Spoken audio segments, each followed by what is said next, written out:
ஒரு மனிதர் பூக்கடையில் நின்று தன் தாயாருக்கு பூக்கள் அனுப்ப ஆர்டர் செய்ய வந்தார். அவர் தாயார் 200 மைல் தூரத்தில் வசித்தார். காரிலிருந்து இறங்கும்போது கடையின் அருகே ஒரு இளம் பெண் அழுது கொண்டிருப்பதை கவனித்தார். அவளிடம் என்ன நடந்தது என்று கேட்டார். அதற்கு அவள், நான் என் அம்மாவுக்காக ஒரு சிவப்பு ரோஜா வாங்க விரும்பினேன். ஆனால் என்னிடம் 25% மட்டுமே இருக்கிறது. ஒரு ரோஜா வாங்க $2 வேண்டும் என்று பதிலளித்தாள்.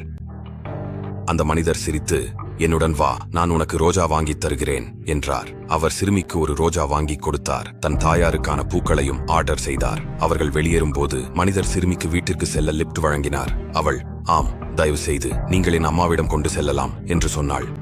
அவள் அவரை ஒரு கல்லறைக்கு வழி நடத்தினாள். அங்கு அவள் அந்த ரோஜாவை புதிதாக தோண்டப்பட்ட கல்லறையில் வைத்தாள். அந்த மனிதர் அதிர்ச்சியடைந்து மீண்டும் பூக்கடைக்கு திரும்பி தந்த பூக்கள் அனுப்பும் ஆர்டரை ரத்து செய்து ஒரு பூக்கட்டையை எடுத்துக்கொண்டு 200 மைல்கள் தூரத்தில் உள்ள தன் தாயாரின் வீட்டிற்கு ஓட்டிச் சென்றார். வாழ்க்கை மிகவும் குறுகியது. உங்களை நேசிக்கும் மக்களுடன் அதிக நேரம் செலவிடுங்கள்.